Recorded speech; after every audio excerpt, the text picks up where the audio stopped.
21, dhe kjo është Klik Plus. Sonte, si mysafir tonë, ne kemi zotërion Manuel Sarazin, i cili është emisari i posaçëm i Republikës Federale të Gjermanisë për Ballkanin, me të do të flasim në anglisht. Monsieur Sarazin, welcome, sir. A great honor to have you here on our show. Hi. It's good to see you back. What brings you back to Macedonia and the region, sir? 1 week ahead of the summit, for instance, that you're having in Berlin. Trying to make a good taste, to raise expectation, to get a sniff for the summit, actually, to praise Berlin process. All right. The expectations, are they high or they low? What is that the Balkans expect to happen from the Balkan summit? Well, I don't know what the Western Balkans is expecting, but I expect that we will have a good summit. We want to deliver on concrete steps, and we want to perhaps even reach some breakthroughs, which nobody thought so far it's possible. So we are going to do something on energy solidarity and green agenda. Okay. We are going to do something big on the common regional market, hopefully. Okay. And we want to do something on youth, on culture, and even on cybersecurity. And I think that, the expectations are you have quite a list. I think that you... I'm trying to raise the expectations because, I mean, if you do something good, you should also try to sell it well. Actually. But you see, I look really tired because we are since some weeks, some months in preparations, and I'm tired but excited. Yeah? Okay. Has everyone from the region accepted the invitations? Who's coming and who still hasn't replied or pending to reply? Is everyone positive to it? Yes. Everyone is coming to the summit. I expect everybody to come. You expect, or you know that everyone will come? That's why I'm asking. That's why I'm a bit curious to know, because we haven't seen, like everyone, every media from the region saying our president is going or the next one is not going. Well, I think that I know that everybody comes, but I don't know if everybody yet confirmed officially. Okay. So this is why I say I expect. Yeah. All right. When you talk about the benchmarks that you want to achieve, what can we know exactly? What will, for instance, Macedonia benefit from it? What it can offer what it can get from the Berlin summit? Because people really tend to know and tend to hear more from the foreign officials rather than our local politicians, because we used to hear our politicians talking about millions, but then it's not their millions, but they have to borrow those millions. Yeah. And then we have to pay for those millions as taxpayers. Yes, of course. I mean, this is, first, I will be a bit misty because the big moment should be for Olaf, not for me. And it should be this time in Berlin, not in Skopje.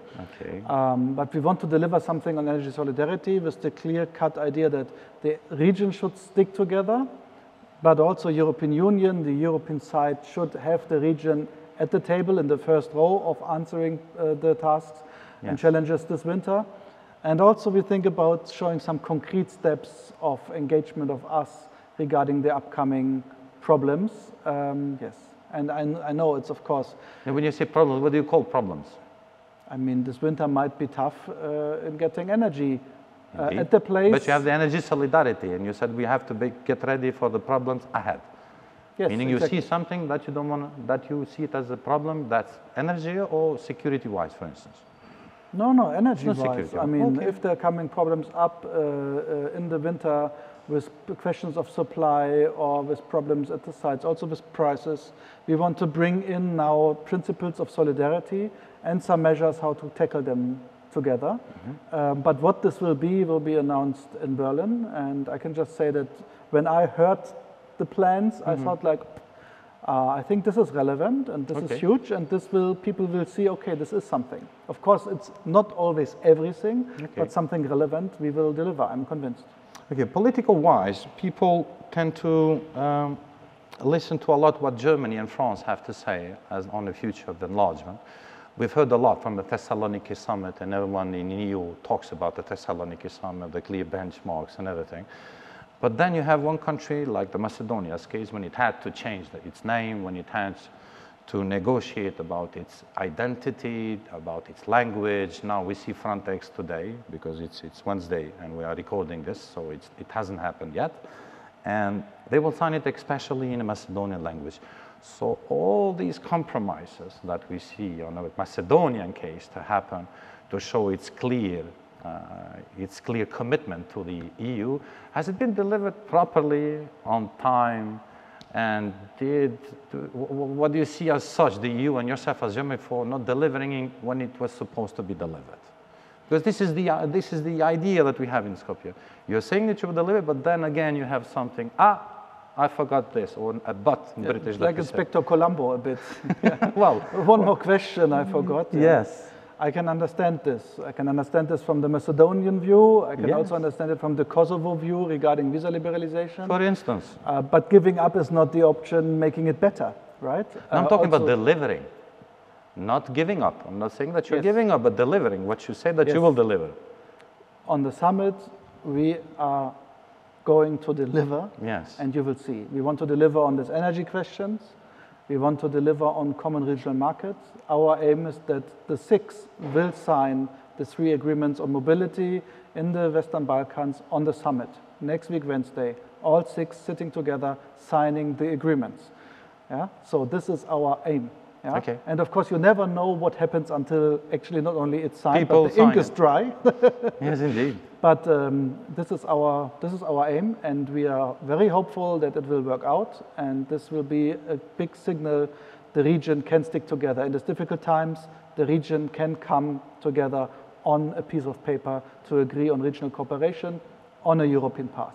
Let's not talk about like open Balkans, Berlin process. Let's make agreements. I mean, you're saying let's not talk about it, but it happens. Yeah, you can talk about it. It happens. No, it happens. And as such, you were, correct me if I'm mistaken, the first time we talked in Ohrid during the Prespa forum. That's a bit weird, but that's how it is. And we talked about it on the record, and but you sound a bit skeptical. As long as it stays as such, we have the Berlin summit. So now, you say what? How do you see the open Balkans? Because actually the aims, correct me if I'm mistaken again, are pretty much the same as they are in an open Balkan. You know, in Germany there is a famous saying, everybody should clean up in front of his own door first. Okay, that's so I think the best thing you can do is to deliver this in Berlin process instead of talking other initiatives are good or bad or whatever. Okay. And this is the idea. And I mean, everybody can have his own opinion, but if Berlin process is coming back, we get common regional market in place with all 6, with the clear principle, all 6 are equal, and we do it together. This is the important signal. And this is also a framework where other initiatives can be, you know, dismantled, lost, lose, or should they cease to exist, or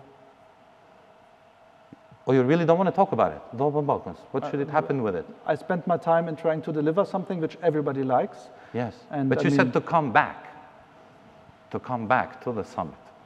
Why have you lost your sight on the summit on the Western Balkans so that we had another initiative created as the open Balkans? Well, I think the political reasons are, you know, from rumors and suspicion to rumors and suspicions. You're the German envoy, that's why I'm asking you. You're the German envoy to the Balkans. Yeah, we always said open Balkans can be good if it's inclusive and linked to European acquis. Okay. And, you know, why should I talk about open Balkans? I mean, I'm not afraid of it, I'm not in favor, I'm not against. I think it's fine. And if you get common regional market in place, why should not others go within this framework further if they try to do more, if it's good on the way to European Union? And I mean, this fear of splitting the region between initiatives, I think that Berlin Process Summit with the 6 agreements signed by 3 open Balkan countries and 3 other countries, but everybody agreeing on this is also a good signal, like we are not splitting the region. Okay. And this is, everybody should work at its place in the common aim. Yeah? Yes. And this is the idea. And behind the process as such, is EU being bypassed? Or it's easier to do things in the Balkans without the EU being in charge of it? Well, this very honest question, because this, in the region we talk a lot about it. Yes, I know. The 3 agreements and also the cooperation with RCC, this is all in line with the EU acquis. This is all dealt together with institutions like the European Commission, like the EES, also like other institutions handling these questions of business cooperation, of market in the region. This is all aligned, and this is all well done on the step forward to the aim of enlargement.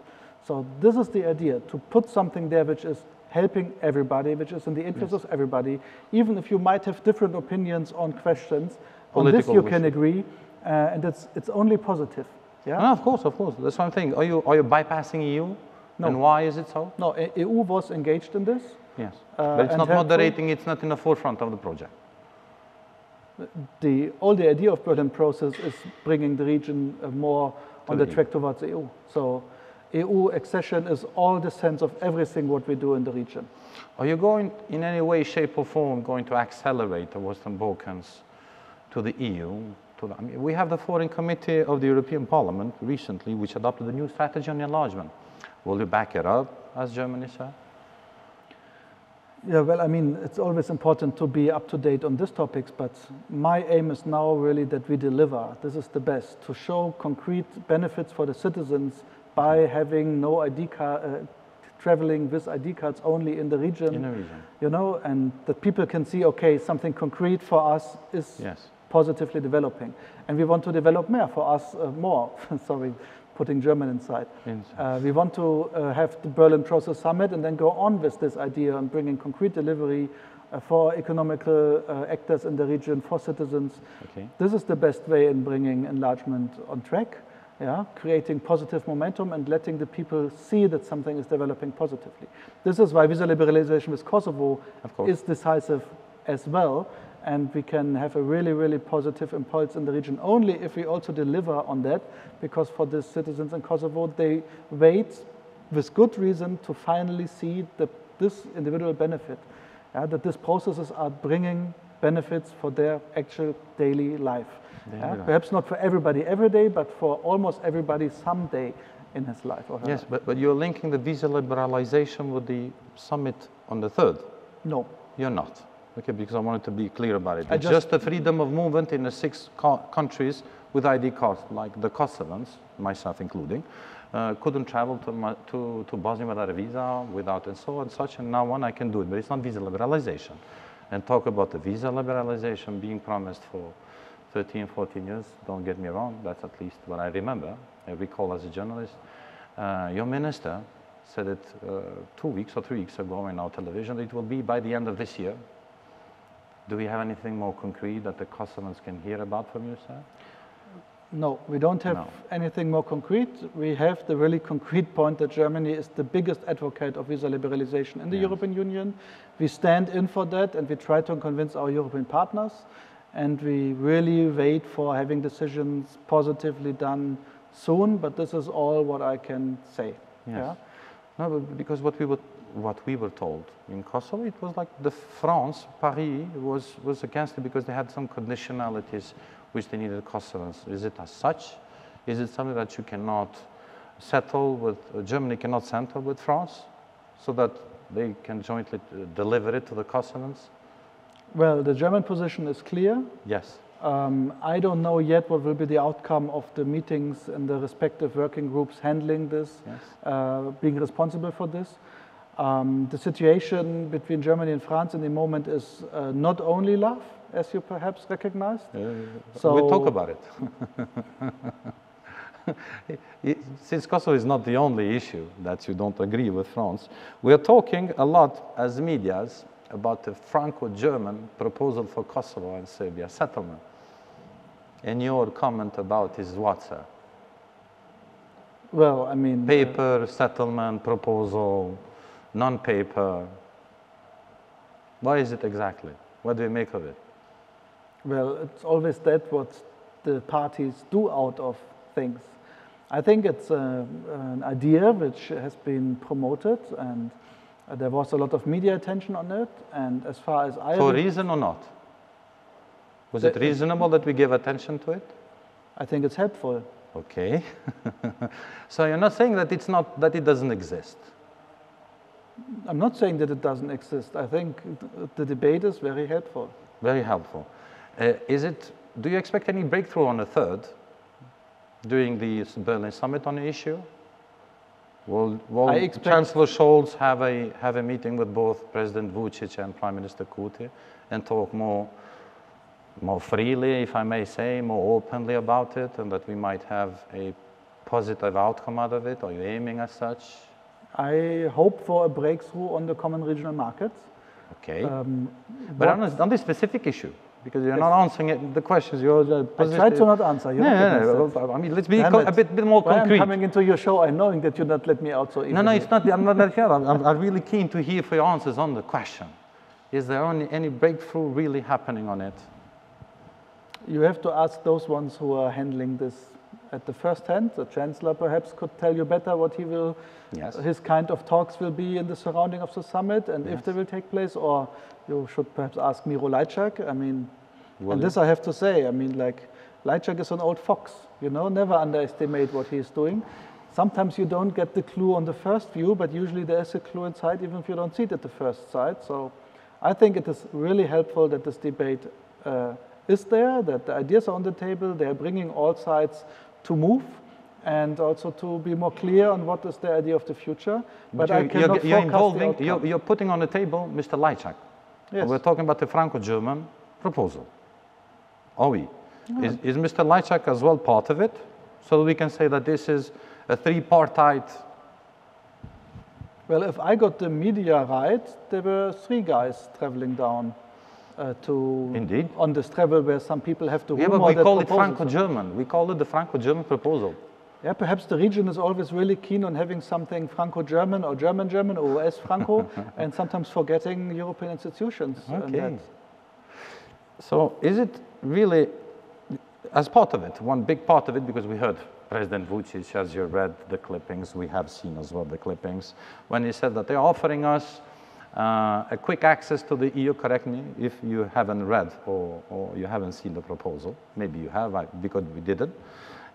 And it says, for an exchange, that Kosovo gets freely its seat at the EU without Serbian objection to it. Is it something viable? I don't know, and if I knew, I would say I don't know. I mean, why? Why is that? How can you not know what your proposal is? I mean, especially when you come to the region and they ask you, how about the Franco-German proposal? Yeah. Is it really serious, something that you wouldn't push forward? And you would say, I don't know. I don't know. It's not, it's not your profile. Or if I knew, I would say I don't know. Even if you knew, you would say I would not, because you wouldn't get involved in something that is not yours as part of terms of reference, or why? No, let's say it in Germany we have to say of marching separate but striking together. Oh, right. So everyone does his job, but you do it for the same thoughts.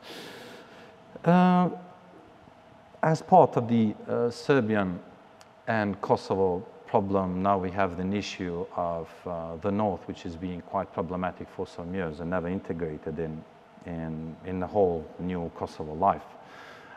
Is there any chance that you see anything security-wise issues that may be raised from that region and that might influence or have an effect on the region itself?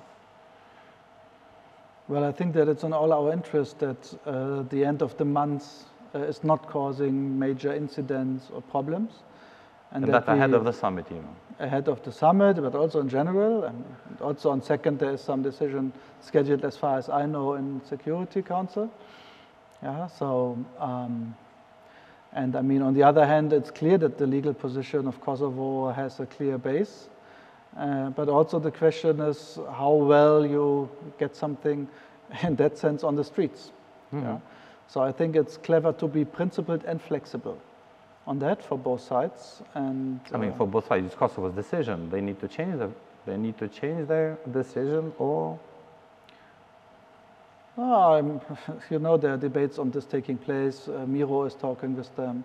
I think they should find a way to come along with that.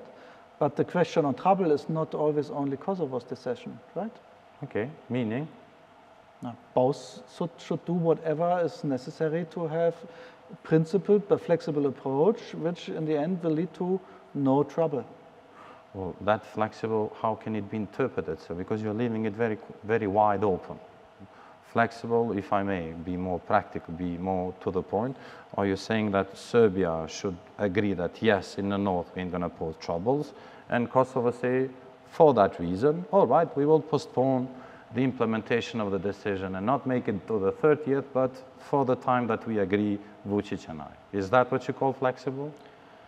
Well, first I say flexible to stay flexible and not to afterwards put it so concrete that it's not flexible anymore.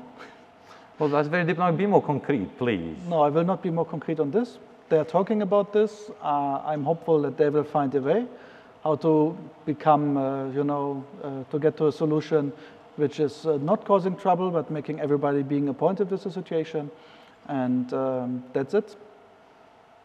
So if I may, it means that you're waiting for the Kosovo side to make a postponement. Because as of Serbia, we've never seen any position from the European Union or Germany or whomever be more direct to the Serbian issues than to the Kosovan stance. Correct me if I'm mistaken, and give me an example.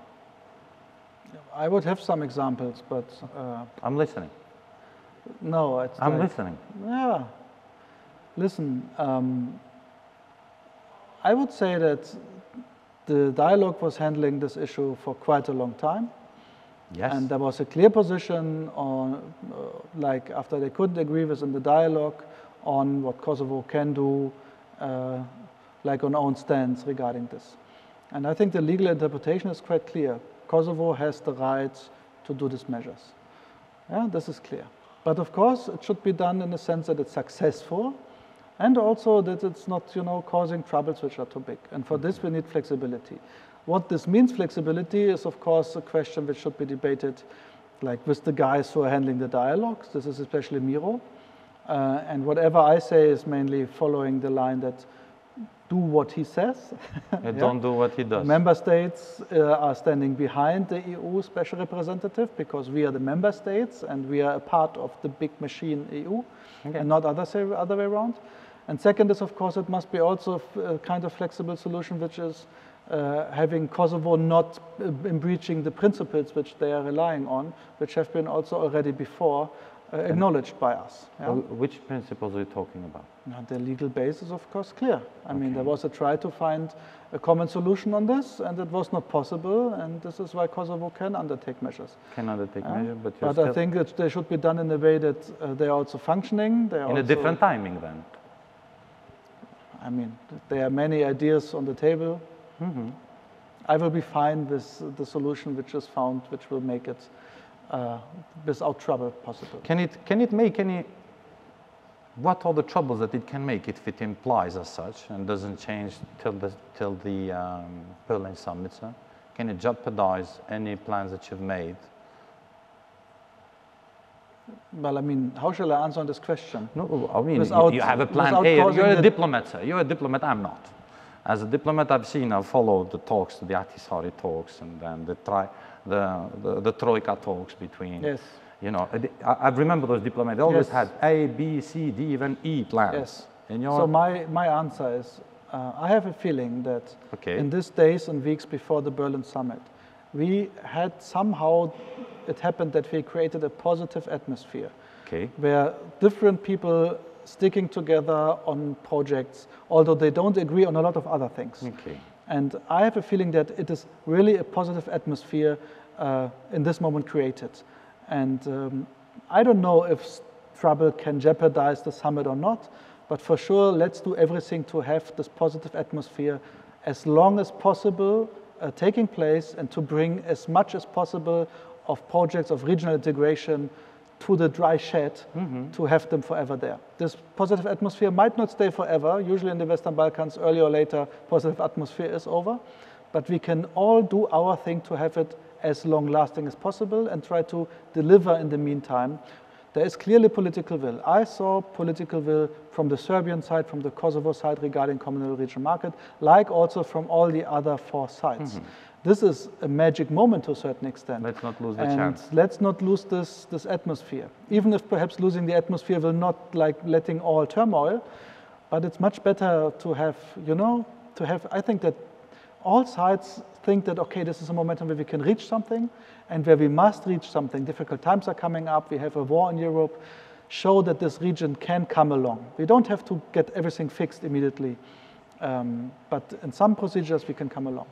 And if we get along with this, it also has positive repercussions on the other side. If, for example, the dialogue is producing some results that have positive repercussions there. Let's try to be in a momentum where positive developments are causing other positive developments and not talking always about bad stuff. This is why I'm trying to be diplomatic, although I'm not a professional diplomat, so sometimes it's difficult for me. That's good. I have a feeling that you're saying that everything will go smooth and that the date will postpone and we ain't going to create any more problems behind the summit. That's the feeling that you gave me. Correct me if I'm mistaken. Well, ask Albin or Mr. Vucic. President Vucic or Mr. Lajčák or somebody who knows better Then, how well do you know the Ahtisaari plans, huh? Since you said I'm not a diplomat by career, but you know. I fear not as good as you do. No, I'm asking because when we last time spoke, it was like, and now that we hear about the Franco-German plan, proposal, agreement, however you're going to call it officially, when President Olaf Scholz and Monsieur Macron decide to talk about it to us media more openly, we have a feeling that that the European Union, the main European partners, yourself, Germany, France, the States, and Italy and England, which form the famous Quint, and the main stakeholders in Kosovo, that exactly you're leaving behind that Ahtisaari plan, which made all these coordinated declaration of independence, which then won the case at the International Court of Justice. And now we're talking about issues which are going further than the Ahtisaari plan. Yes. Where do you want to lead me? Where do you want to lead me? Is this question? No, is it dead? Is it really, the Ahtisaari plan, is it really dead as such? I don't know. I mean, come on. How you can't know? If You're the German envoy to the Balkans and you're saying, I don't know about the Ahtisaari, is it dead or not? Then we have a proposal which is not the Ahtisaari plan. And he got a Nobel Peace Prize, President Ahtisaari. European Union as well. Yes. For instance, is President Macron and Chancellor Scholz aiming for the Nobel Peace Prize if they can get the two together to sign an agreement? For instance, I'm asking. Very lovely. Well, you would have to ask Mr. Macron and Mr. Scholz. For Olaf, I think he minds about concrete steps for the region forward because he has a heart for the region and it's important for him. He wants to see Western Balkans in the European Union and he wants the people in the region believing in it because they see that it's a clear, tangible, reachable outcome. And I don't think that he is keen on Nobel Peace Prizes or something like that. He is a bit too stubborn for that way of being. But perhaps I get him wrong. As far as I'm asking, I don't know, Mr. Scholz, you know better than anyone else from us in the region. I think if he can choose between Western Balkans being successfully integrated in the European Union or personally becoming a Nobel Peace Prize laureate, he would choose for the first. Well, he would merit it from these Franco-German agreement if both Kosovo and Serbia get along with the agreement or the plan. Or wouldn't he? He would close an issue open for quite some times between the two countries actually. He? Yeah, both of them, President Macron and Chancellor Scholz. You don't think so? Then why table a plan which is not feasible? Listen, I also have a past as a Green one. Yeah? Yes, I know. And the Green Party in Germany in Parliament has also me personally over years closely collaborating with Memorial, with the Center for Civil Liberties and the Belarusian opposition. And I never thought that it's possible that these people will be receiving a Nobel Peace Prize. I think it's really great, but also it's sad that we're in a situation which is so bad that these organizations need to become laureates of the Nobel Peace Prize. Yes, indeed. So, really, for Olaf, I'm really convinced he's not doing this for personal show-off. He really believes the Western Balkans must be a peaceful part of the European Union. This is the only path to go, with full-fledged membership. And he's personally engaged and convinced out of this. And this is why he's engaging there. It's not in a way that as a German chancellor on the Western Balkans, you get the arguments for being re-elected in Germany. I think something like gas prices, social situation in Germany, infrastructure, if the trains are on time or not is more important for him. Yeah, but no, he wants this because he has this region is important for him by personal conviction. Okay. Yeah? So if you offer him a Nobel Peace Prize for finding a peace solution for Ukraine and Russia, perhaps he would be like, no, this he is doing because he loves the region, not for Nobel Peace Prizes. Okay. Well, he likes it more than Madam Chancellor Merkel. Sorry? He likes the region more than the former Chancellor, Madam Merkel, or he wants to do it for...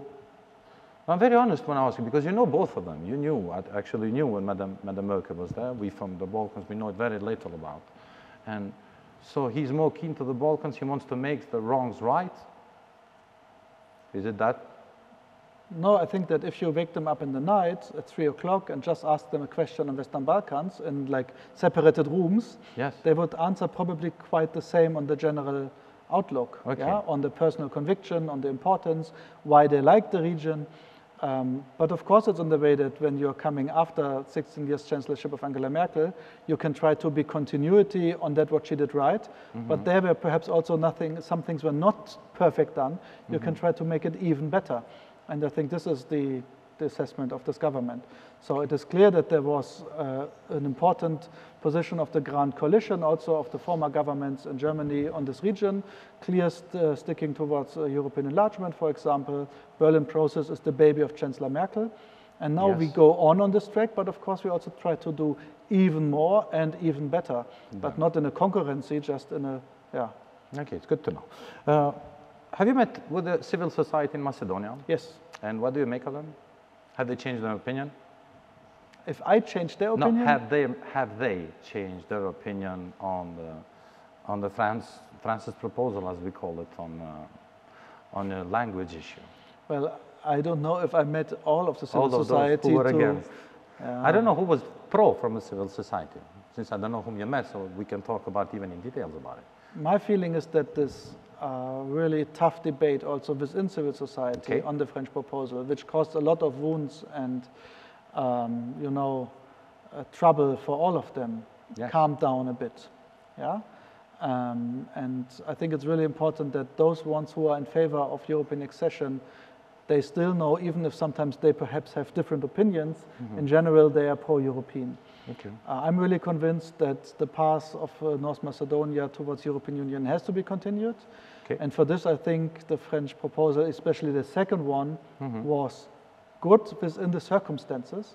And we should look into the future and try to make this path successful. Although I know it's not easy, and I know a lot of sorrows are there, and a lot of people in Macedonia, in North Macedonia, are afraid of questions of Macedonian language, of Macedonian culture, how this will play on in the future way.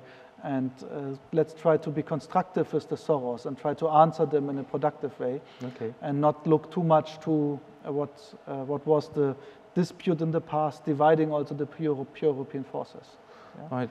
Well, what is expected from Macedonia to get a more clear path is the constitutional changes. Have you talked to the political leaders in Macedonia to get to know who's now changing, or is anyone changing their views, especially the opposition from the Dupămânei side? So I talked to some of the political leaders. I will talk to more after we have this interview recorded. Yes. So I cannot give you a full picture now. But of course, we are constantly always in contact with different sides in North Macedonia. I'm visiting always when I'm here, not only government, but also opposition, also different other parties from both sides of government or opposition to get an impression. My pledge to all of them is to see that, for the European path, you will have to deliver the constitutional change as agreed in the second French proposal. And I know that this is not easy. And I know that, it's a debate which is really, really harmful for Macedonians, because after PESA agreement, they have to deliver again something which is really, really tough. But I also fear that we have to go this way together. And it's not in the way that, we are pressing you, but I'm convinced of this is the right way for the country to go together with us. And Germany, as well as our partners, as well as the European Union, try to go this way together with North Macedonia.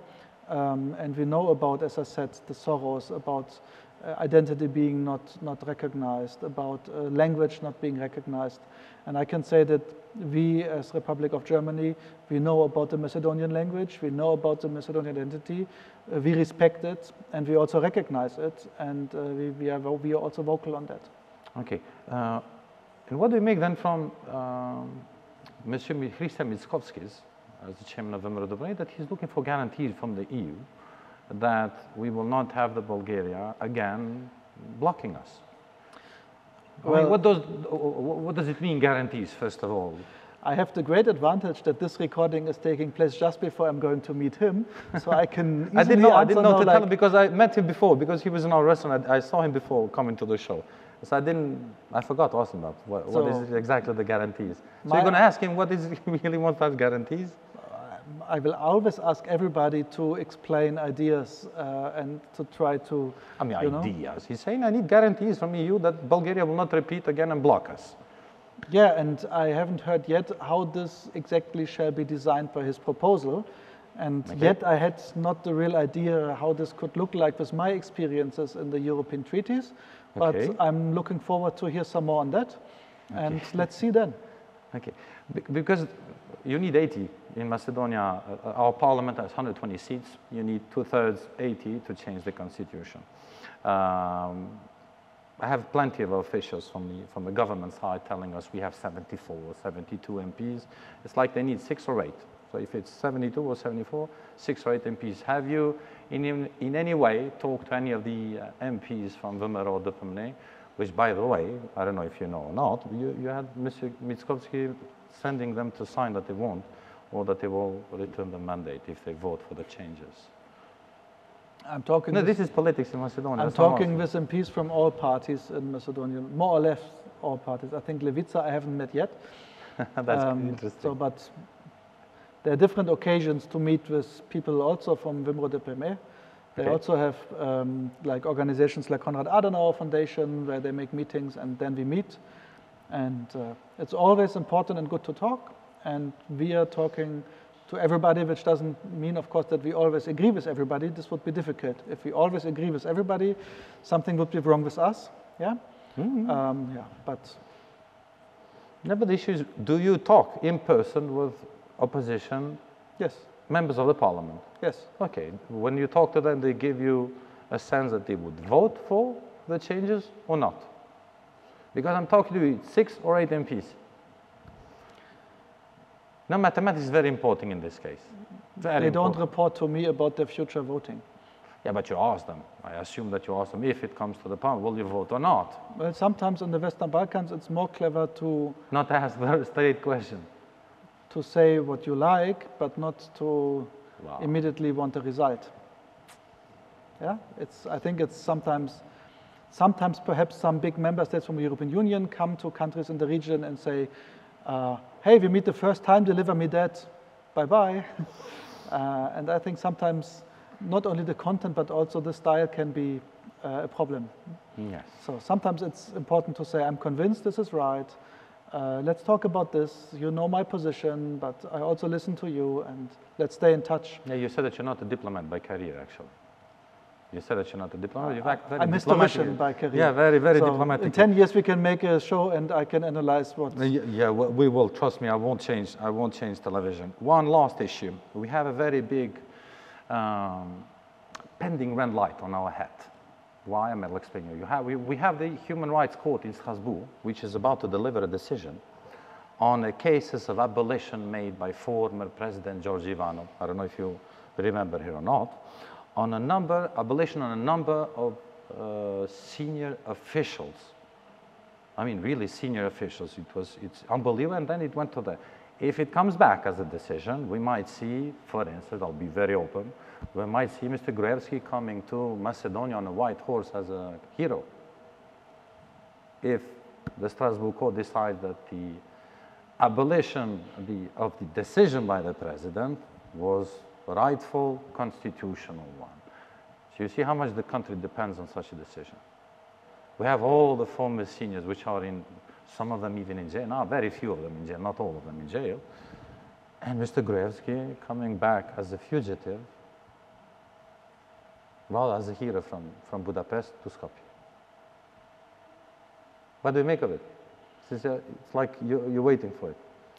Well, I mean, courts are courts, and they're deciding on their own behalf, and I'm from the executive branch, so I will not meddle into court's decisions. Just if I look to the story, I don't see him coming back on a horse. You don't see him coming back? Well, if the decision is not very blank, if the decision is, you have every single politician which was accused for anything getting abolished, and they will come back to Skopje. Let's see what is the outcome, and then we can see what's coming out of it and how to handle this. Yeah? How to handle it. Okay. Let's wait and give time some chance. Merci beaucoup. A very great honor to have you here, Mr. Sarazin. Thank you very much. Thank you. And I hope to see you with better decisions for sure and better outcomes from the Wellness Summit. It will be a very great pleasure. Thank you very much. Zonja Zotrin, ishe me zotriun Manuel Sarazin të emisionin e posaçëm të Gjermanisë për Ballkanin, ku diskutuam temat të cilat na presin para summitit të Berlinit, që do të zhvillohet pas 8 ditësh me 3 nëntor, me ftesën e kancelarit Olaf Scholz. Faleminderit për vëmendje dhe u pafshim. Thank you very much, sir. Really appreciate it.